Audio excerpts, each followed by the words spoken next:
দুয়ারে ওই জমের অন্ধকার নরক কারাগারে পতিত হতে হবে। আচ্ছা, জম আদালতে যদি জিজ্ঞাসা করে তুমি ভজন না করে এখানে এসছো, তবে সেদিন যেন এইটুকু বলতে পারেন, যারা এইটুকু বলতে পারবে তাদের যাওয়া লাগবে না ওই আদালতে। হে মহারাজ, আমি জগতে সৎসঙ্গ করেছিলাম, হরি কথা শ্রবণ করেছিলাম, এই কথা যদি বলতে পারেন ওইখানে জমা আপনাকে নেবে না। যারা সাধু সঙ্গ হরি কথা শ্রবণ কীর্তন করেছে তাদের ওখানে যাওয়ার প্রয়োজনও নাই, তাদের নেবেও না।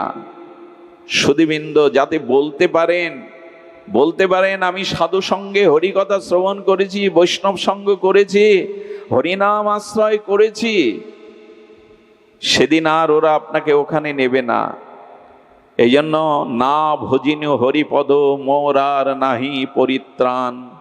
এই পরিত্রাণ পাওয়ার জন্যই ভজন, যাতে অধঃপতিত না হয়, স্খলিত না হয়। আচ্ছা, ভজনে পুষ্টিতা, ভজনে আনন্দ, ভজনে রতিমতি আসে না কেন?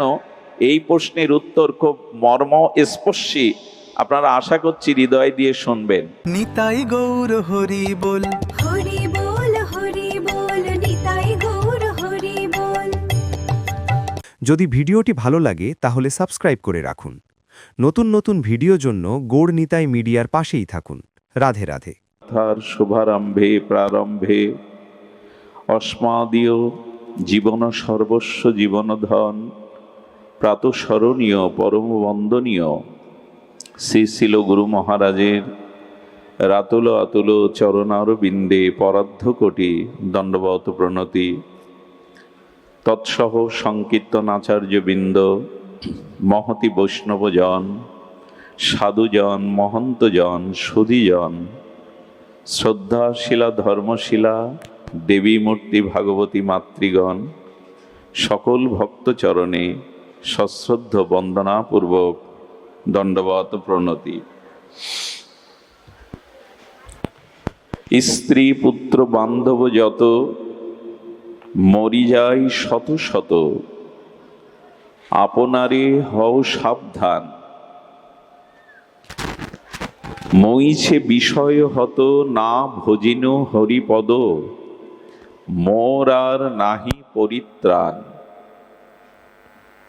শ্রী শ্রী প্রেমভক্তি চন্দ্রিকায় নিত্যানন্দ আবেশমরতি প্রেমভক্তির মহারাজ নিখিল শাস্ত্রের ভজন উপলব্ধি এই ত্রিপদীতে তিনি বলছেন, না ভজিন হরিপদ মোর আর নাহি পরিত্রাণ। এখন ভগবত ভজন ব্যতীত পরিত্রাণ পাওয়া যাবে না, একথাই বলতে চাইছেন। ভজন হলো না কেন? ভগবত আরাধনা হলো না কেন? মই সে বিষয়ই হত। ধ্যান দিন, শব্দ স্পর্শ রূপরস গন্ধ এই জাগতিক বিষয় ভোগে আমার বিবেক, আমার চেতনা, আমার জীবনের লক্ষ্যকে আমরা হারিয়ে ফেলেছি। হত মানে নিহত। এখানে নিহত বলতে নিহত প্রায়, মুমূর্ষ, অর্থাৎ বিষয়ে আসক্ত প্রবণ হয়ে আমার বিবেক, আমার জীবনের লক্ষ্য, আমার চেতনাকে আমি হারিয়ে ফেলেছি। আর এই জন্য হরিভজনে আমি ব্রতী হলাম না। আর তার পরিণাম কি হলো? বিষয় ভাবনার, বিষয় ভোগের বিষময় ফল আমি পরিত্রাণ পেলাম না। দেখুন, এই স্ত্রী পুত্র বান্ধব কুটুম্ব এরা মরি যায় শত শত। আমাদের স্ত্রী পুত্র বান্ধব কি শত শত? ঠাকুরমশাই বলছেন তা নয়। যতবার মনুষ্য জন্ম নিয়ে জগতে এসেছ, স্ত্রী, পিতামাতা, বন্ধু কুটুম্ব, সজ্জন পেয়েছ, বাড়ি গাড়ি বিষয় সম্পত্তি পেয়েছ, এদের কেউ টিকে থাকেনি। এদের অস্তিত্ব তুমি ধরে রাখতে পারোনি, কারণ এই বিষয় ভোগগুলো অধ্রুব, সত্য নয়। আমরা যে স্ত্রী পুত্র পিতামাতা বন্ধু কুটুম্ব সম্ভোগ করি, এদের সাথে যে ব্যবহার করি, এটা অল্প দিনের, অধ্রুব। ধ্রুব মানে চিরদিনের নয়। এই কিসের শব্দ হচ্ছে এগুলো? এটা পরে করতে বলেন, পরে পরে এগুলি এখন নিষেধ করেন, বিঘ্ন হচ্ছে ভাগবত। 1 ঘন্টা পরে করতে বলেন।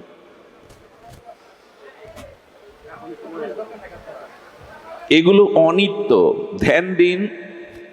এগুলি অনিত্য। অনিত্য মানে এটা চিরদিনের নয়। এ যৌবন, এ রূপ, এ বিষয় আশা, এ স্ত্রী পুত্র বন্ধু কুটুম্ব কারো চিরদিনের হয়নি, হওয়ার সম্ভাবনা নাই। এই জন্য ঠাকুর মশাই বললেন, স্ত্রী পুত্র বান্ধব যত মরি যায় শত শত, আপনারে হও সাবধান। এই সাবধানতাটা আসেনি আমার। এটা যে অধ্রুব, সত্য নয়, চিরসত্য নয়, এটা যে অনিত্য, এটা আমার ধারণায় আসেনি। এবং এই বিষয় ভোগের পরিণতি যে অতীব দুঃখ, সে চেতনাও কি আমাদের আছে? এখানে বহু নরনারী পুণ্যার্থী এসেছেন, ভজনানন্দী এসেছেন। বলুন তো, সংসারে ভোগ করে আজ পর্যন্ত দুঃখ ছাড়া শান্তি কে পেয়েছেন?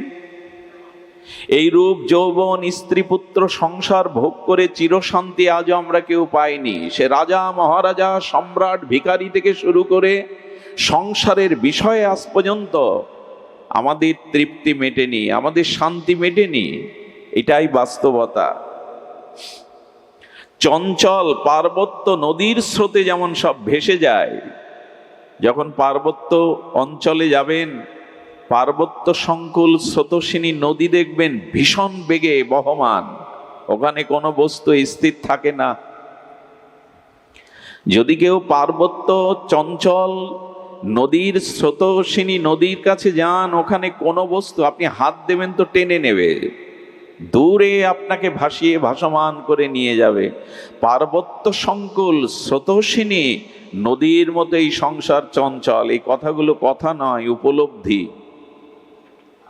এটি শ্রবণের জন্য গৃহকর্ম ছেড়ে, তাপ প্রবাহ ছেড়ে আপনারা এই ধুলায় বসেছেন মন্দিরে, এই উপলব্ধিটা আসবার জন্য। ভাগবতে এসে অন্য কিছু পাবেন না, এখানে উপলব্ধি পাবেন। শিশুর বিন্দুর নয় অস্থায়ী। সেই প্রভাত কালে দুর্বা ঘাসের উপরে যে চকচক করছে মণির মতো শিশুবিন্দু, এর স্থায়িত্ব কতক্ষণ? এই এদের কথা বলতে নিষেধ করো, কি করে? এদের স্থায়িত্ব কতক্ষণ? প্রভাতে ঘাসের উপরে সেই মুক্তার মতো শিশির বিন্দুটি মুহূর্তেই শুকিয়ে যায়। এ সংসার দেখতে দেখতেই ফুরিয়ে যায়। এর স্থায়িত্ব কোথায়? কোনো কিছুই এর স্থায়িত্ব নয়। আর বললেন, এগুলো গভীর শোকের প্রতিবারই তো এই মৃত্যু, জরা, ব্যাধি, অভিশাপের শোক এই বুকের মধ্যে। শোক শূন্য কোন ব্যক্তি আছে দেখান। সংসার দুঃখের জায়গা, শোকেরই জায়গা। কারণ কোনো কিছুই তো এখানে আমাদের নিত্য নয়, স্থায়ী নয়। যা চলে যায়, যা ভঙ্গ হয়ে যায়, যা আমার কাছ থেকে দূরে সরে যায়, তার জন্যই তো আমরা কষ্ট পাই, শোক পাই। আচ্ছা, এত কিছু সংসারে দুঃখ, জ্বালা, যন্ত্রণা, তবু সংসার ছেড়ে যায় না কেন আমরা? সেই সংসারে কেন পড়ে আছি? এত যদি দুঃখ, যন্ত্রণা, জ্বালা, অভিশাপ থাকবে, তো মানুষ কেন সংসারে আঁকড়ে পড়ে থাকে? পড়ে থাকে কেন জানেন? হাতের মুষ্টিবদ্ধ করুন, পাশের লোকগুলো মনে করবে হাতের মধ্যে কোনো বস্তু আছে। মনে হয় হাতের মধ্যে কোনো বস্তু রাখা আছে, আসলে মুষ্টি খুললে দেখবেন শূন্য। মানুষ মনে করে এইবার সুখ পাবো, এইবার হয়তো জীবনে সুখ আসবে। মুষ্টিবদ্ধ হাতের মধ্যে শূন্য, কিছুই নেই, কিন্তু হাত মুষ্টিবদ্ধ করলে কৌতূহল হয় কিছু আছে। মানুষ মনে করে এইবার সুখী হব, এই ছেলেটা চাকরি পাবে, এই মেয়েটা পাত্রস্থ করব, এই বাড়ি করব, এই একটা গাড়ি কিনবো। না, মুষ্টিবদ্ধ হাত খুললে যেমন কিছুই নয়, সুখ মনে করি, কিন্তু আসলেই সুখ নাই। সুখ নাই কবু এ সংসারে। অনিত্যম অসুখম ইমম প্রাপ্য ভজস্বমাম। শিশির বিন্দুর নয় অস্থায়ী, অনিত্য, অধ্রুব, পার্বত্য সংকল নদীর ন্যায় এই স্রোতের বয়ে যাচ্ছে আমরা সকলে, কিন্তু এই জ্ঞান কেন, এই চেতনা কেন আসে না? আর কি বলছেন না, কদলী বৃক্ষের ন্যায় ক্ষণভঙ্গুর, কলা গাছ কদলী বৃক্ষ এই খুব বেশি ভঙ্গুরে পড়ে যায়, অল্প একটু বাতাস হলেই, ঝড় হলেই পড়ে যায়। আমাদের অবস্থাও তো তাই। আর সাগরের মতো নোনা জল, এই বিষয় আশায় ভোগ প্রবৃত্তি, এগুলো সাগরের নোনা জলের মতো। বলে কেন? বলে যতই পান করুন তৃষ্ণা নিবারিত হবে না, তৃষ্ণা ক্রমে বেড়ে যাবে। ক্ষার প্রধান লবণাক্ত জল যে পান করে তার তৃষ্ণা মেটে না। সংসারে যত ভোগ করি ততই তৃষ্ণা বেড়ে যায়। আর কত বলা যায় বলুন তো? এই অনিত্য অধ্রুব ক্ষণভঙ্গুর দুঃখময় সংসারে একমাত্র শান্তি হলো ভগবানের ভজন। এই জন্য ঠাকুর মশাই বলছেন, মহিষে বিষয় হতো না ভজিনী হরিপদ, মোর আর নাহি পরিত্রাণ। কোথায় আমাদের ত্রাণ করবে কে, পরিত্রাণ করবে কে যদি ভগবত ভজন না হয়? এই জন্য আমাদের ভজনে আসতে হবে। একটি কথা স্মরণ করিয়ে দিই, কথাটি যদি এই গোধূলি বেলায় এই পশ্চিম দিগন্তের রক্তিম অনুরাগের মতো আপনাদের হৃদয়ে বসে যায়, তবে একটা পথ পেয়ে যাব আমরা, একটা নূতন আলোর সন্ধান পেয়ে যাব আমরা। আমরা প্রত্যেকেই মাতৃগর্ভে ছিলাম, একটা দুটো দিন নয়, অনেকটা দিন, সেটা 9টা মাস বা 10 মাস, এমনি করে অনেকেই, প্রত্যেকেই, প্রতি প্রাণী মাতৃগর্ভেই ছিলাম। ওখানে কেমন ছিলাম? ভাগবত 3য় স্কন্ধে দেবাহতি কপিল দেবের সংবাদে সাংখ্যযোগে এটি স্পষ্ট হয়েছে। ভগবান কপিল দেব তার মাকে বলছেন, মা, মাতৃগর্ভে একটি শিশু যে অবস্থান করে তার পরিণতি, তার দুঃসহ যন্ত্রণা, সেখানে নরক সম অন্ধকার কারাগৃহে তার সেই যন্ত্রণার কথা আমরা ভুলে যাই। আমার মুখটা থাকে মলমূত্রের দুয়ারে, মায়ের গর্ভে অসংখ্য কৃমি কীট বারবার দংশন করতে থাকে। মায়ের খাদ্য প্রণালীতে যা যা আছে টক ঝাল, তার তাপ আমাকে পোহাতে হয়। উদ্যপদে হেড মুন্ডে প্রতিটি মুহূর্ত যেন কল্পের মতো, নরকবাসের মতো অন্ধকারাচ্ছন্ন কষ্ট পেতে হয়। সেদিনের কথা ভুলে গিয়ে আমাদের এই দশা। 9 মাস বয়স হলে পূর্ণ চেতনার দ্বারা জীবাত্মা পরমাত্মার একটা সংলাপ হয়। সবাই বলে মাতৃগর্ভে ভগবানকে দেখি না, সবার সে ভাগ্য নাই, সবাই পরীক্ষিত মহারাজ নয়। মাতৃগর্ভে জীবাত্মা পরমাত্মার সাথে একটা সংলাপ হয়, খুব ধ্যান দিয়ে শুনুন, খুব মহিমাপূর্ণ তত্ত্ব। ওইখানে জীবাত্মা বারবার ওই দুঃখ, নরক যন্ত্রণা, মলমূত্রের দুয়ারে অসংখ্য কৃমিকীটের যন্ত্রণায় প্রতিটি মুহূর্ত কল্পের মতো, এক কল্পের মতো দীর্ঘ মনে হয়ে চিৎকার করতে থাকে, হে বিধাতা, হে পরমাত্মা, হে অশেষ গুণপেতক, আমাকে এর থেকে ত্রাণ করো। জীবের এই ক্রন্দন, জীবের এই আর্তি, জীবের এই বিরহ বেদনার আর্তনাদ পরমাত্মা তিনি কৃপা করে বলেন, এখন কি চাও তুমি? তোমার এই দুঃখ যন্ত্রণা দগ্ধিত তাপ হতে কি চাও তুমি বলো? বলে এখান থেকে আমাকে বাইরে যাওয়ার ব্যবস্থা করুন। বলে কেন বাইরে যেতে চাও? বলল এই দুঃখকে, যন্ত্রণাকে, কষ্ট থেকে আপনি আমাকে ত্রাণ করুন। বলেন এবার তো আসনি, তুমি বহুবার এসেছো, এই গর্ভে তুমি 1-2বার আসনি, লক্ষ লক্ষ কোটি কোটি বার পুনঃ পুনঃ মাতৃজঠরে তুমি এসেছো, বারবার এসেছো। আচ্ছা, আবার এসেছো কেন বলতে পারো? এই গর্ভ যদি এত যন্ত্রণা কষ্টর হয় তা বারবার এখানে আসছো কেন? এর উত্তর কি তোমার কাছে? উত্তর দিতে পারি না আমরা। ভগবান বলছে, আচ্ছা বাইরে আমি তোমাকে এই পৃথিবী মণ্ডলে, ভূমণ্ডলে, ধরিত্রীতে পাঠালাম, কিন্তু ওখানে গিয়ে কি করবে তুমি? আমরা নীরব থাকি। শুনুন ভগবান কপিল দেবের উপদেশ, আমরা নীরব থাকি। আমরা নীরব থাকার পর ভগবান বলছেন, দেখো ওখানে গিয়ে তুমি কি করবে উত্তরটা দিতে পারলে না তো, তবে আমি তোমাকে বলি, আর আমিও আপনাদের কর্ণকোহার দিয়ে হৃদয়ে কথাটা যাতে পৌঁছে দিতে পারি। ভগবান বললেন ওখানে গিয়ে এমন করে আমার ভজন করবে যাতে পুনরায় এই অন্ধকার জঠরে তোমাকে না আসতে হয়, এখানে যেন আর না আসতে হয় তোমায়।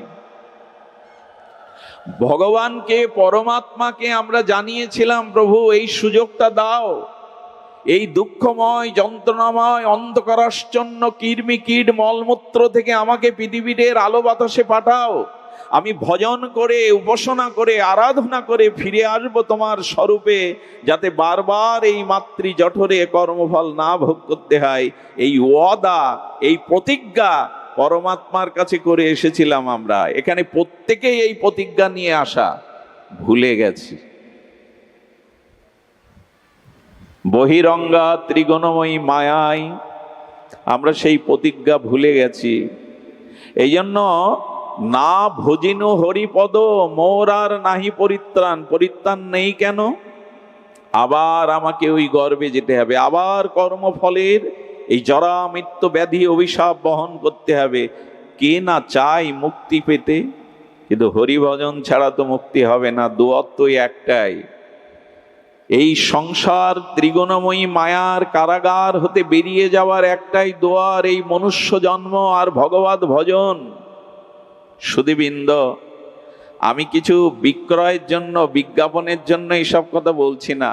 সাধুরা বারবার আপনাদের সেই ভজনের কথা বলে না, শিষ্য করার জন্য না, বিজ্ঞাপনের জন্য না, নিজের স্বার্থ সংরক্ষণের জন্য না, আপনাকে স্মরণ করিয়ে দেয় এই পুনঃ পুনঃ জন্ম মৃত্যু চক্র অভিশাপের মুক্তি একমাত্র হরি ভজন, ভগবত ভজন।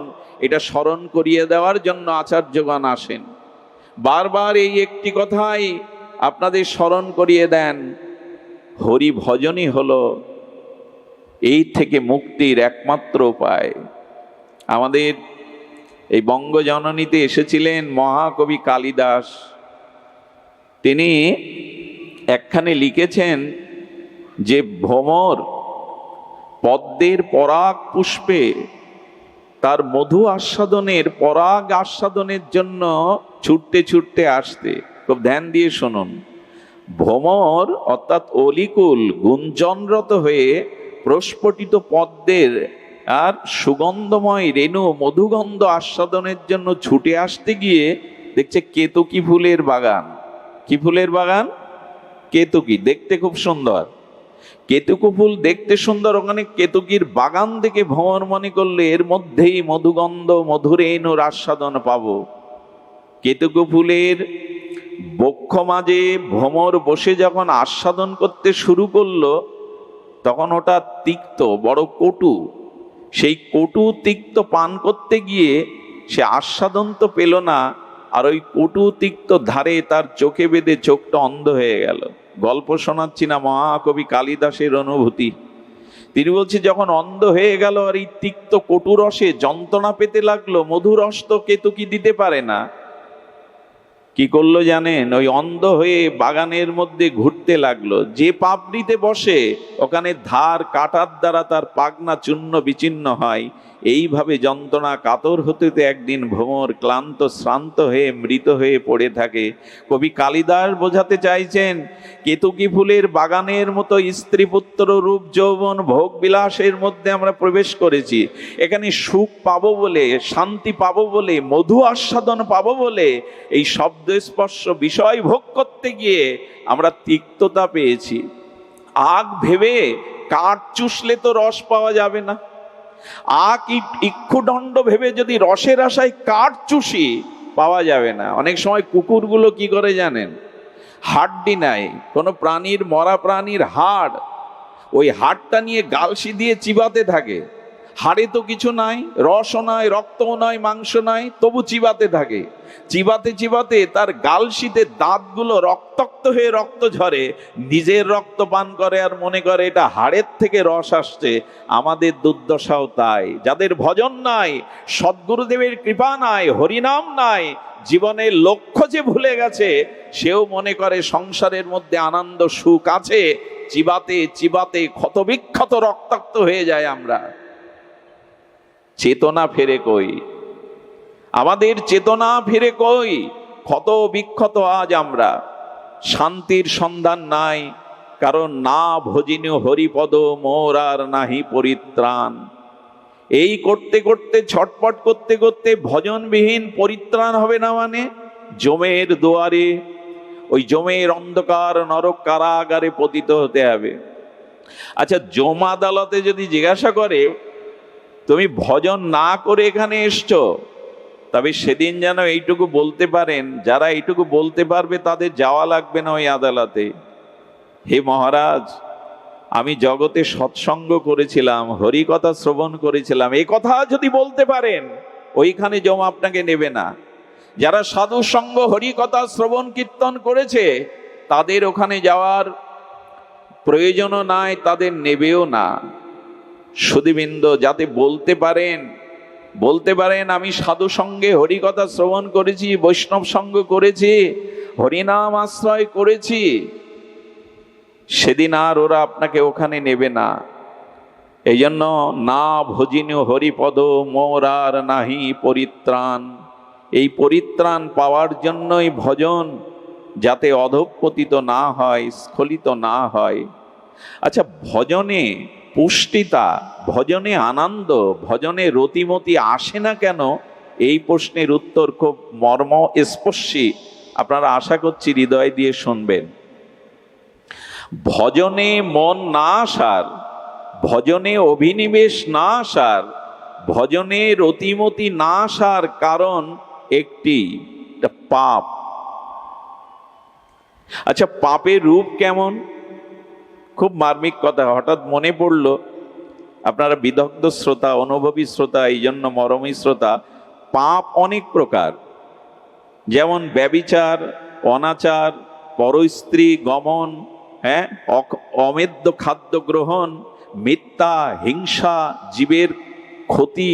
পাপ তো অনেক প্রকার, অসংখ্য পাপ, কিন্তু পাপের রূপ কেমন এটি যদি শোনেন দুপায়ে এগিয়ে যেতে পারবেন। পাপের রূপ কেমন? আমরা এটা সকলের সাক্ষাৎকার হয়নি। পাপের রূপ কেমন? পাপের রূপ চারটি। কয়টা বললাম? পাপের রূপ চারটি। পাপ চারটি নয়, কিন্তু পাপ অসংখ্য, কিন্তু পাপের রূপ হলো। আর এই রূপ দেখে বুঝবেন আমার ভিতরে কতটুকু ভজনের অন্তরায় এই পাপ রয়ে গেছে। পাপের রূপ চারটি। প্রথম রূপটি হলো অন্ধকার। পাপের রূপের প্রথমটি হলো অন্ধকার। অন্ধকারের ধর্ম কি? এখানে লাইটগুলো নিভিয়ে দিন, একটু পরে রাত্রি নেমে আসবে, এই বৈদ্যুতিক বাতিগুলো নিভিয়ে দিলে এখানে কেউ কাউকে উপলব্ধি করতে পারবে, দেখতে পারবে? অন্ধকারের ধর্ম হলো বস্তু ঢেকে দেওয়া। যখনই আমার জীবনে পাপ এলো, সেই পাপের প্রথম রূপ হলো অন্ধকার। আর অন্ধকার বস্তুকে ঢেকে দেয়। নিজের ঘরের বস্তু অন্ধকারে নিজে পাওয়া যায় না। তেমনি যখনই পাপ রূপ অন্ধকারের রূপ এলো, তখনই আত্মাকে ঢেকে দিল, ভগবানকে ঢেকে দিল, জগৎকে ভোগের জন্য সামনে এনে দেখালো। অন্ধকার কিন্তু আমাদের সর্বদা প্রিয়তা নয়, আলোই আমাদের প্রয়োজন। জগতে সূর্য উদিত না হলে এ জগৎ চলতো না, জগৎ ধ্বংস হয়ে যেত। আলো না হলে অন্ধকার বিদরিত হতো না। এই অন্ধকারের ধর্ম হলো বস্তু ধর্মকে আবৃত করা, ঢেকে দেওয়া। আমার চেতনাকে, আমার বিবেককে যে ঢেকে দেয়, এই অন্ধকার অজ্ঞানতাই হলো পাপের প্রথম রূপ। আপনাদের মনে পড়ে মহাপ্রস্থানের পথে চলেছিলেন ধর্মরাজ যুধিষ্ঠির। হঠাৎ দেখছেন চারিদিকে অন্ধকার, বিকট দুর্গন্ধ বাতাবরণে ভেসে আসছে। উনি চিৎকার করে উঠলেন, আলোর পথে চলতে চলতে কেন অন্ধকার, কেন বিকট এই দুর্গন্ধ? আমি সহ্য করতে পারছি না এই চিৎকার, এই দুর্গন্ধ এবং এই গাঢ় অন্ধকার। বলেছিলেন ধর্মরাজকে, আপনার মনে পড়ে কুরুক্ষেত্রের যুদ্ধে আপনার মুখ দ্বারা একটা মিথ্যা প্রকাশ হয়েছিল। এগুলো গল্প উপন্যাস নয়। হ্যাঁ, অশ্বত্থামাই হত।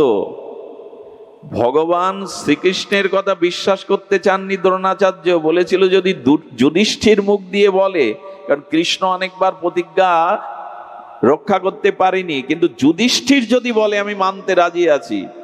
যুধিষ্ঠিরের শ্রীকৃষ্ণের বলা কৌশল, যুদ্ধে কৌশল অবলম্বন করতে হয়। যুদ্ধ কৌশল ছাড়া হয় না।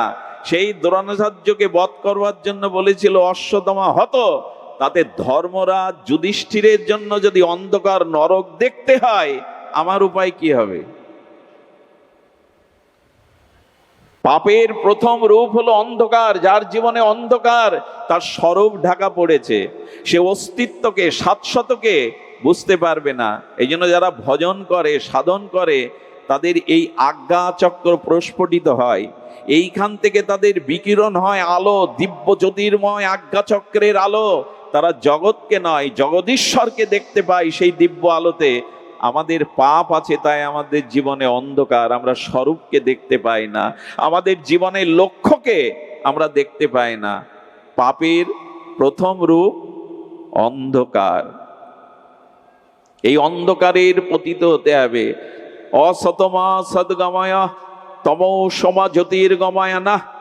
সেই অন্ধকার থেকে আলোয় আসার আমার চেষ্টা নেই, কারণ হরিভজন নেই, ত্যাগ বৈরাগ্য তিতিক্ষা ভগবত অনুরাগ নেই, সাধু সঙ্গে অনুরাগ নেই।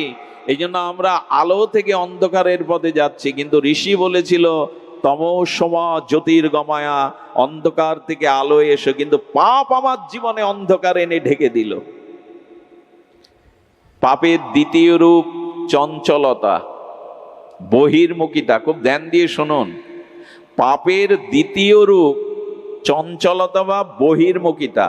মন যখন অন্তর্মুখী হতে চায় না, আর মনে আচ্ছা চঞ্চলতা, যে মদ খায়, ওই মদ্য মাতাল কি কখনো বলে মদ খেতে আমার রুচি হয় না?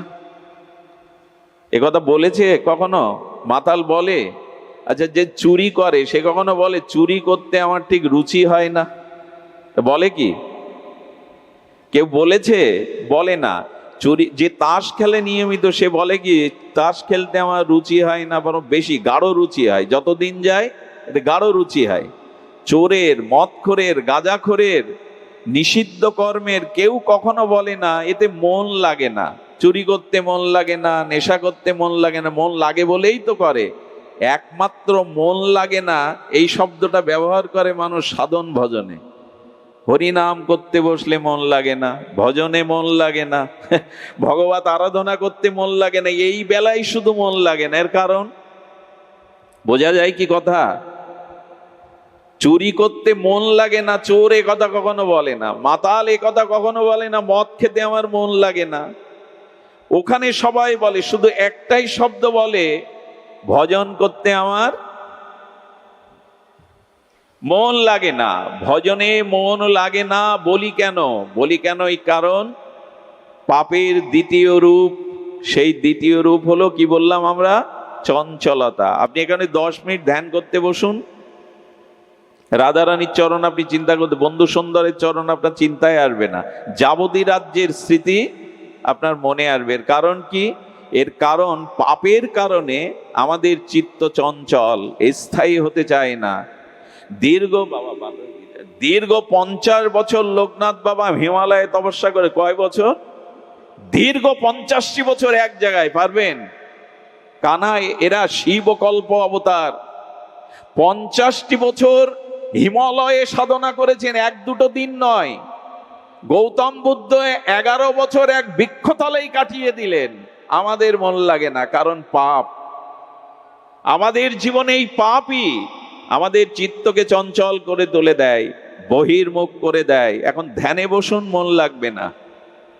সুধীবৃন্দ, এই জন্য পাপের দ্বিতীয় রূপ চঞ্চলতা, বহির্মুখিতা, অন্তর্মুখী হতে দেয় না। আজ মানুষ বড় অশান্ত, মানুষের চিত্ত চঞ্চল, মানুষ স্থির হয়ে কোনো কিছু ভাবনায় আনতে পারে না, স্থিতিপ্রজ্ঞ মানুষের নাই। এর কারণ যার জীবনে যত বেশি পাপ, তার চিত্ত তত চঞ্চল এবং বহির্মুখ।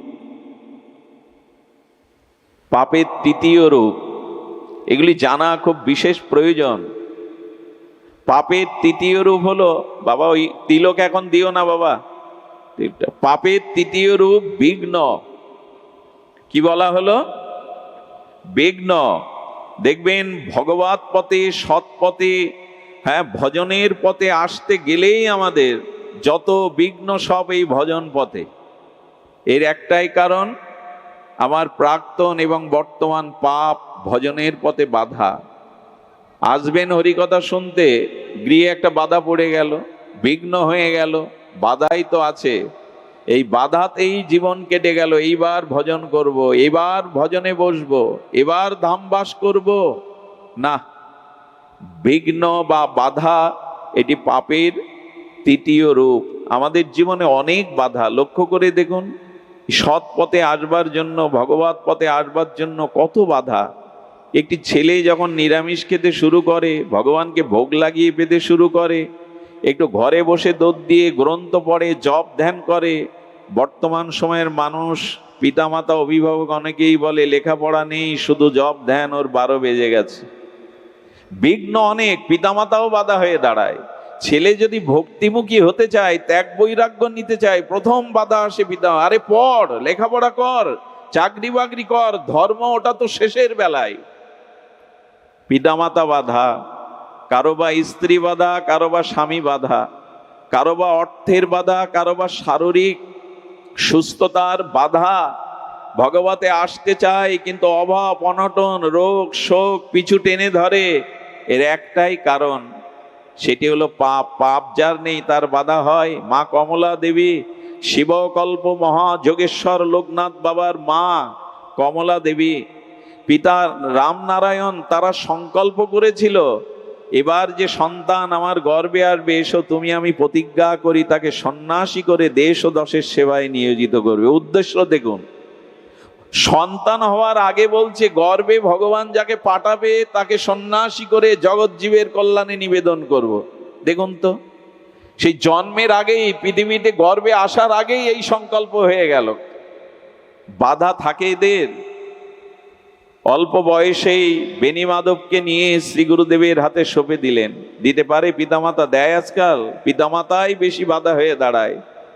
আরে পড়াশুনো কর, পড়ে তো পড়েই যাচ্ছে। আজ একটা পত্রিকায় দেখছিলাম, 3 জন ছেলে, একজন মানে সচিবালয়ে চাকরি করে, একজন বিশ্ববিদ্যালয়ের শিক্ষক, 3 মেয়ে, 3 ছেলে 1 মেয়ে। মেয়েও কোন অফিসার, কিন্তু মা 7 দিন মরে পড়ে রয়েছে, তার লাশ দুর্গন্ধ হয়ে গেছে, পুলিশ এসে সেই লাশ উদ্ধার করে। অথচ 3 ছেলে সমাজের উচ্চ স্থানে বসে আছে। কি বলবেন একে? পড়াশোনা করলেই জীবন সব পাওয়া হয়ে যায়, জীবন সার্থক হয়? পড়াশোনা দরকার, ডাক্তার দরকার, মাস্টার দরকার, ইঞ্জিনিয়ার দরকার, সেই সাথে এটাও দরকার নিজেকে সৎ করা, নিজেকে ভগবানের করে তোলা, ভজন করা, এটাও দরকার। কিন্তু এই দরকারটা আজ আমাদের মাঝে নাই। বাধা, শুধু বাধা এই পথে। এই বাধার কারণ পাপ। আপনারা জানেন, চন্দ্রের কিরণ আছে কিন্তু মেঘ এসে ঢেকে দিয়েছে। মেঘমালায় আচ্ছাদিত চন্দ্রের কিরণ, জ্যোৎস্না প্রকাশিত হতে পারছে না। তেমনি ভজন পথে বাধা মানে জানবেন, পুরনো পাপ তৃতীয় রূপ ধরে আপনার পথে বাধা দিচ্ছে। পাপের কটা হলো রূপ? 3টে। আরেকটি কি? আরেকটি হলো অনিরাময় যোগ্য রোগ। রোগ 2 প্রকারের। অনিয়মের কারণে, অসতর্কতার কারণে শরীরে যে ব্যাধি আছে, এটা ডাক্তার ঔষধপত্রে শুশ্রূষায় সেরে যায়। কিন্তু যে রোগগুলি অনিরাময় যোগ্য, সব শেষ হয়ে গেলেও কোনো কিছুর বিনিময়ে আর ওই রোগ নিরাময় হয় না, এই অনিরাময় যোগ্য ব্যাধি বা রোগ, এটাও পাপ থেকে আসে। দিল্লির একটা ঘটনা আপনাদের বলি। 2 বন্ধু শেয়ার মার্কেটে ব্যবসা করতেন। একটু সাইডে রেখে দাও মা, সাইডে রেখে দাও। 2 বন্ধু এই শেয়ার মার্কেটে ব্যবসা করে কয়েক কোটি টাকা একেবারে লাভবান হলো। দিল্লির 5 তারা হোটেলে খেতে গিয়ে এক বন্ধুর মধ্যে পাপের চিন্তা এলো। খাদ্যে বিষ মিশিয়ে বন্ধুকে সমুদ্রের তলে দিতে পারলে আমার 14 পুরুষ বসে খাবে। এই পাপের চিন্তায় হোটেল বয়কে টাকা দিয়ে খাদ্যে বিষ দিয়ে তাকে মেরে নদীতে ভাসিয়ে দিল। এ প্রথমে এসে বাড়ি করলো দিল্লিতে, আলিশান বাংলা, গাড়ি বাড়ি, সুন্দরী রমণী বিয়ে করলো, একটা পুত্র এলো। যেন ফুলে ফলে পল্লবিত হতে থাকলো তার জীবন। ছেলেটার বয়স যখন 3 বছর, এমন একটা রোগ দেখা দিল, ভারত ভূখণ্ডে না, ইউরোপে, আমেরিকায় কোথাও সেই রোগের ওষুধ নাই। ওই ছেলেটাকে বাঁচানোর জন্য এই কোটি কোটি টাকা সব বিনষ্ট করলো, বাড়ি বিক্রি করে দিল, শেষ সম্বল ছিল 100 টাকা। হাসপাতালের ডাক্তাররা বলল বাড়ি নিয়ে যান, তার তো কোনো সম্ভাবনা নেই। ওই 100 টাকায় পুঁজি ছিল, গল্প শোনাচ্ছি না। বাড়িতে আনলো, ড্রাইভারকে 100 টাকা ভাড়া দিল, ওইখানেই মারা গেল। এক ঋষির কাছে, এক ত্রিকালজ্ঞ যোগীর কাছে জানতে চেয়েছিল আমার এই বিষময় পরিণতি ধ্বংসের কারণ কি। বলে যে বন্ধুকে বিষ খাইয়ে মেরেছিলে সেই বন্ধুই পুত্র রূপে এসে তোমার সর্বস্ব হরণ করে নিয়ে চলে গেল, 100 টাকাও পকেটে রাখতে দেয়নি। আপনি পাথরকে হজম করতে পারবেন, পাপ করে হজম করতে পারবেন না। রামকৃষ্ণদেব বলছেন তার মৃদুবন্ধ কথায়, ঝাল খাবি আর জিহ্বায় ঝাল লাগবে না তা হয়, পাপ করবি আর জীবন সুখময় হবে তা হয়? হতে পারে না। পারা যদি কেউ খান, পারা ও 10 বছর পরে বিস্ফোরক হয়ে বেরোবে। এই জন্য পাপ থেকে দূরে থাকার জন্যই এই সাধুসঙ্গ, এই হরিকথা, এই হরিনাম, যাতে ওই অন্ধকার, ওই ভগবানের বিমুখতা, বহির্মুখিতা, ওই বাধা আর এই শরীরে ব্যাধি এসে যেটা নিরাময় অযোগ্য বাধা না দেয়। এই জন্য আপনাদের বলবো, পাপের এই 4টি রূপ আজ ঘিরে ধরেছে। এই ভোগময় কামময় পৃথিবীতে পাপময় জীবনযাপন করতে করতে আজ পৃথিবী একটা অগ্নিগর্ভ হয়ে উঠেছে। আজ ব্যক্তিতে, পরিবারে, রাষ্ট্রে, বিশ্বে কোথাও শান্তির বাতাস নাই। এইটুকু নিবেদন করব, এবার আমরা ফিরে আসি, এবার বিবেককে জাগাই, এবার চেতনাকে ডেকে বলি আর এই সুযোগ পাবে না। এই মনুষ্য জন্ম পেয়েছো, বিবেক পেয়েছো, সাধুসঙ্গ পেয়েছো, সদ্গুরু পেয়েছো, হরিনাম পেয়েছো, এই মাটিতে জন্মেছো, কাজে লাগাও। নিজের উদ্ধার অন্য কেউ করবে না। উদ্ধারে তো আত্মানা না আত্মা অবসাদয়েত, নিজের পতন নিজে ডেকে ওনো না। কিন্তু এই কথাগুলি কি আমাদের হৃদয়ে যায়? আমরা কি জেগে উঠি? আমাদের চিত্ত কি জাগরিত হয়? এই জন্য আপনাদের কাছে অনুরোধ করব, পরিত্রাণের অন্য কোনো উপায় নাই। স্ত্রী পুত্র বান্ধব যত মরি যাই, শত শত আপনারে হও সাবধান। মহিষে বিষয় হত না ভজিনী হরিপদ, মোর আর নাহি পরিত্রাণ। ঠাকুর মশায়ের এই মহাবাণী প্রেম ভক্তি চন্দ্রিকায়। আসুন আমরা ভজনে ব্রতী হই। এই ভজন করবার জন্য আমাদের কি প্রয়োজন না আপনারা এটাও জানেন। এই কথা প্রসঙ্গে বাবার কথাটি আসে, রণে বনে জলে জঙ্গলে যেখানে বিপদে পড়িবে আমাকে স্মরণ করিয়ে আমি রক্ষা করিব। এ বড় অভয় বাণী, এই বড় ভরসার বাণী। অন্ধকারের মধ্যে সেই দিব্য আলোর রোশনাই যেন জ্বালিয়ে দিয়েছেন বাবা। আমি ভজন করলাম, সারাটি জীবন আমি ত্যাগ বৈরাগ্য তিতিক্ষা ভজন করেছি। যে সাধন সম্পদ আমার কাছে আছে আমি রক্ষিত করেছি, আমাকে ডাকো। আমরা এতক্ষণ সেই জঙ্গলের কথাই বলছিলাম। ওই যে কেতকী জঙ্গলে, কেতকী বাগানে হারানো ভোমরার মতো বাবা আমরাও পড়ে গেছি। এ জঙ্গল সুন্দরবন না, আফ্রিকার জঙ্গল না, এই সংসারে কামনা বাসনার জঙ্গলে আমরা হারিয়ে পথ পাচ্ছি না। এইখান থেকেই বাবাকে স্মরণ করতে হবে, শ্রী গুরুদেবকে স্মরণ করতে হবে, ভগবানকে স্মরণ করতে হবে, যাতে এর থেকেই আমরা নিষ্কৃতি পাই। এই জন্য বাবা বললেন কেবল স্মরণ নাও। ওই গোমুখ আসনে বসা এই ত্রিকালজ্ঞ শিবকল্প মহাযোগেশ্বর তিনি জানিয়েছেন ভয় নাই, এই তপশক্তিই তোমাদের রক্ষা করবে, তোমরা শুধু স্মরণ করো। এই স্মরণ কথাটি আসে তো আমাদের, তসমাৎ সর্বেশ কালেশ মামানশ্বর, গীতার এটাই তো ভগবান বলেছেন, স্মরণ করো। এই সংসারের নানান কাজে নানান ভিড়ের মধ্যে আমাকে স্মরণ করতে ভুলে যেও না। স্মরণাঙ্গ, স্মরণই হলো আমাদের পথ। তাই বাবা বলছেন আমাকে স্মরণ করিও। এটা মনে আছে কি আমাদের?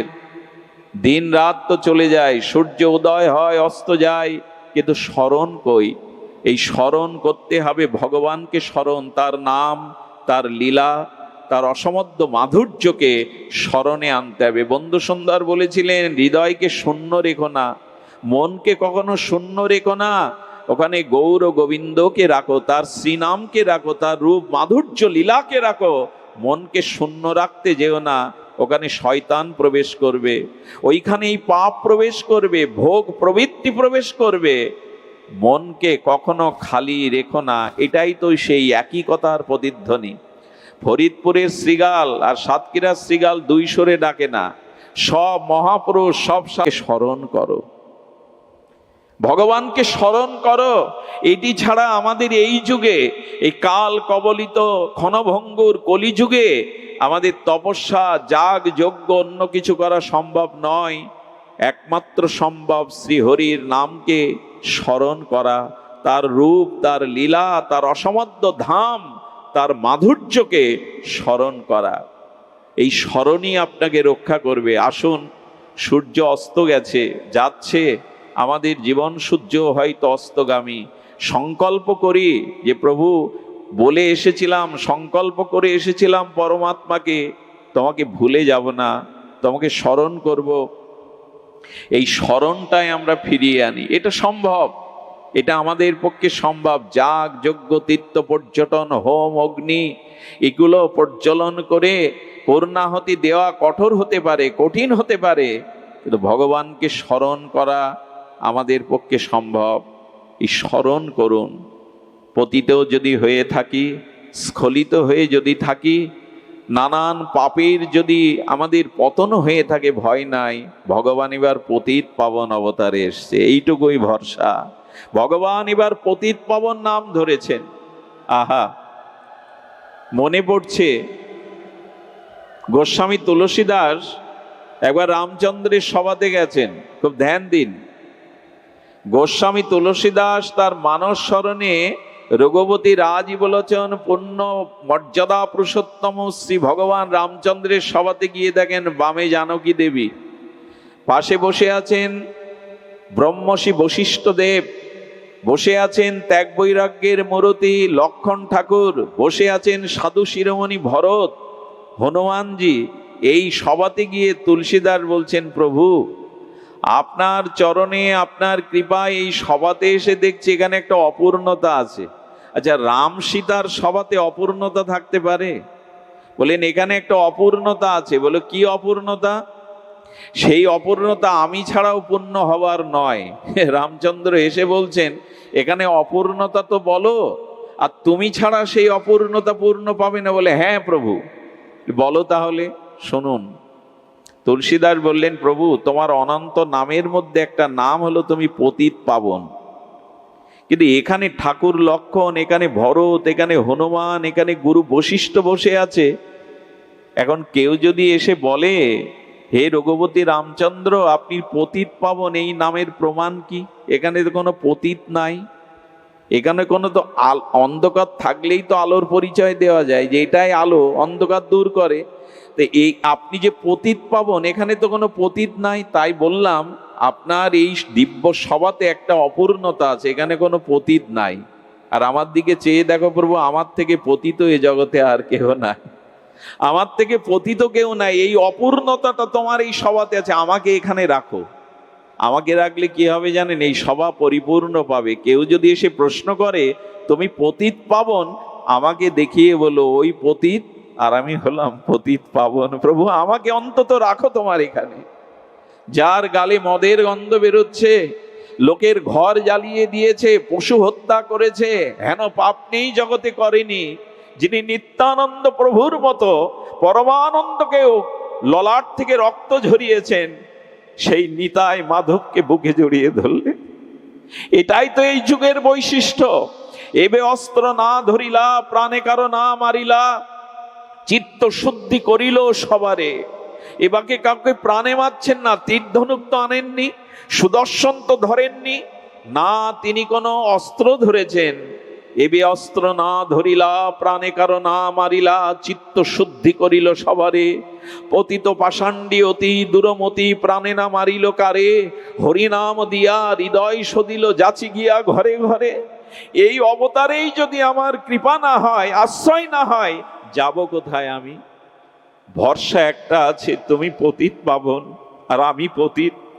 আমি জন্ম জন্মে অপরাধী, আমার পাপের কোনো সংখ্যা গণনা নেই, কিন্তু এইটুকু ভরসা তুমি পতিত পাবন।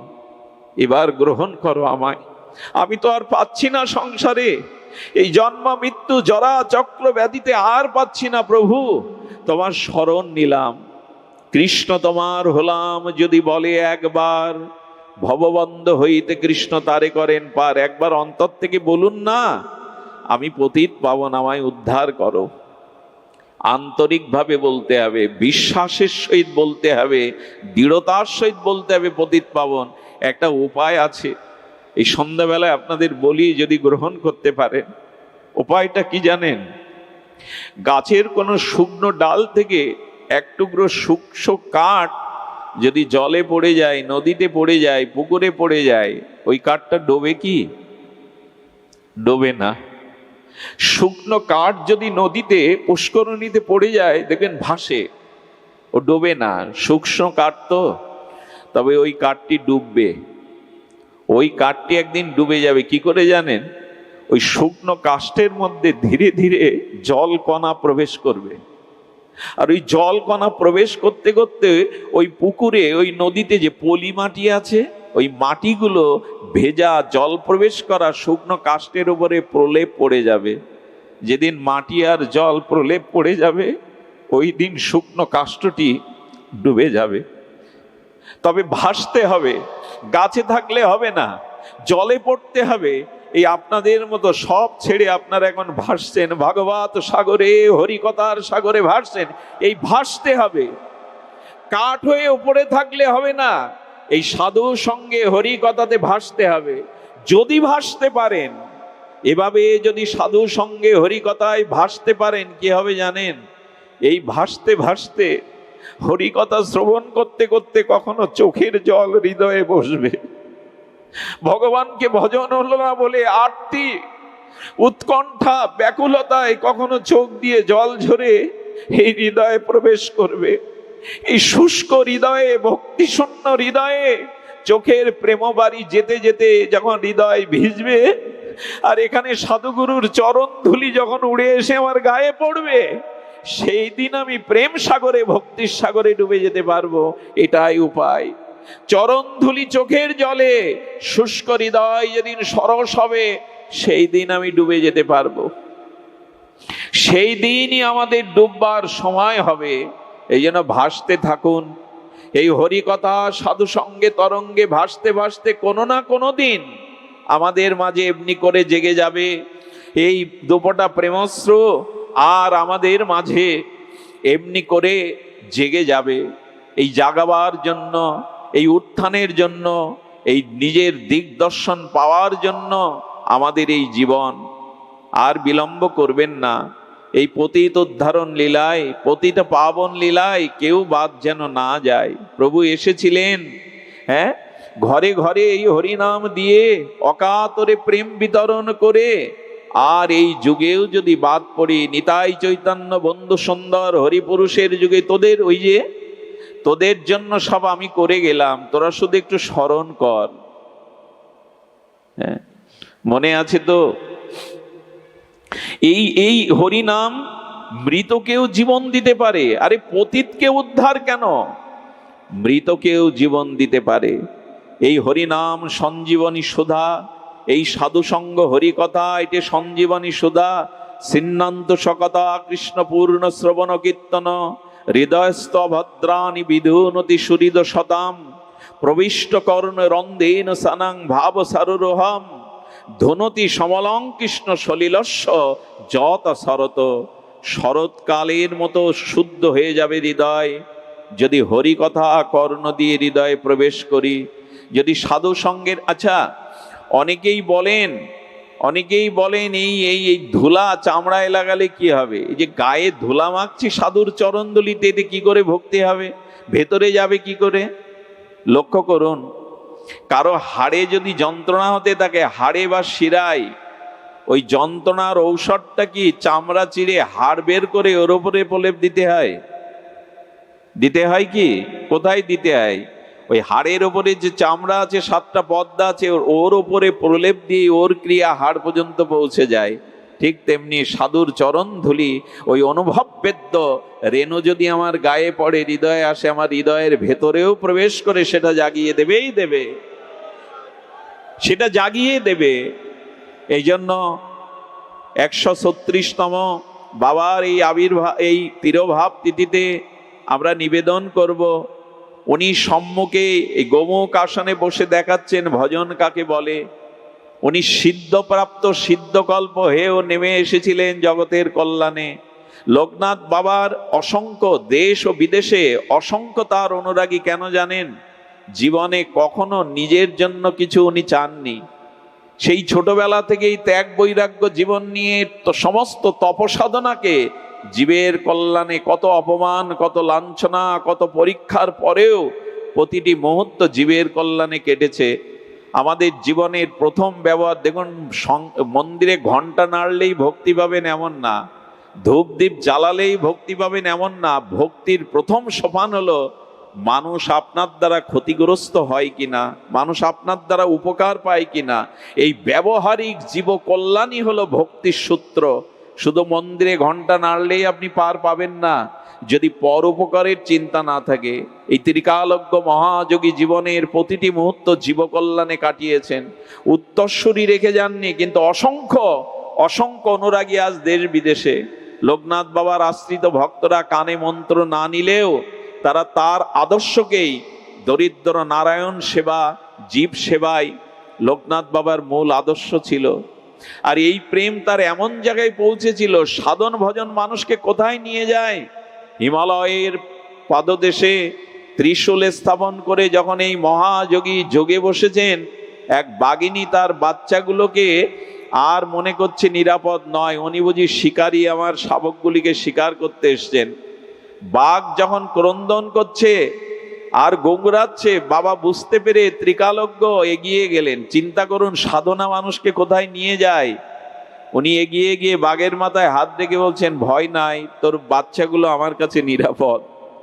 এরপরে এমন আশীর্বাদ পেয়েছিল ওই বাঘিনীটি, শিকার করতে গেলে বাচ্চাদেরকে বাবার চরণের কাছে রেখে যেতেন। বাঘও বিশ্বাস করলো যাকে, আমাদের শ্রদ্ধা ভক্তি হলো না। বাঘও বিশ্বাস, এই বারুদি আশ্রমে তখন জঙ্গল, আর এই বাবাকে হত্যা করবার জন্য দুজন দস্যু এসেছে। বাঘ এসে বাবার চরণে গো গো করে বলছেন, বাবা ইঙ্গিত দিচ্ছেন আপনাকে হত্যার জন্য এসেছে। এই ত্রিকালজ্ঞ যোগী অভয় দিয়ে বললেন, না রে, ওরা আমার ক্ষতি করতে পারবে না, তোরা নিশ্চিত থাক। যার কল্যাণের জন্য বাঘেরও হৃদয় দরদ হয়, চোখে জল আসে, কে তিনি? সাধন ভজন মানুষকে কোথায় নিয়ে যায়। অনুরোধ করব, কতটুকু সময় বাকি আছে জানি না। গত বছর এসেছিলাম, আগামী বছর যে আসবো বা এই মুখগুলো দেখবো এমন নিশ্চয়তা নাই। অনুরোধ করব, এবার জাগুন, এবার উঠুন, এবার ভগবানকে স্মরণ করুন, এবার জীবনের লক্ষ্যকে স্থির করে নিন।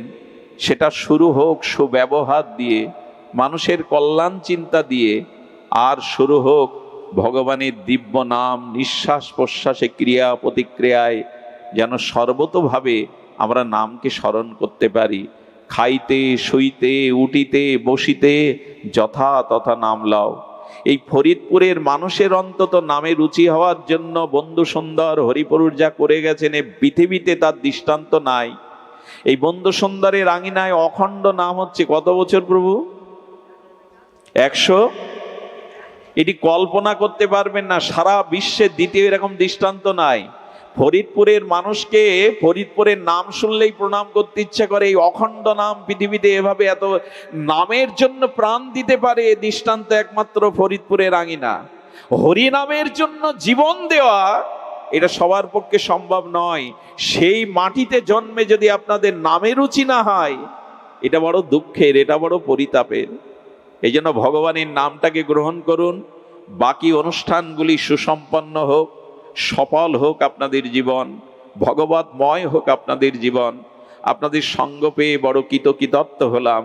প্রার্থনা করব আপনাদের চরণ ধুলি এই জীবাধমের মস্তকে দিয়ে আমাকে ধন্য করবেন। বাবার এই বিরহ উৎসব সার্থক মণ্ডিত হোক, সকলের উপরে তার আশীর্বাদ বর্ষিত হোক, এই প্রার্থনা করে আজকের মতো হরিকথার এখানেই বিশ্রাম। শ্রী গুরু প্রেমানন্দে গৌর হরি বল। জয় রাধে।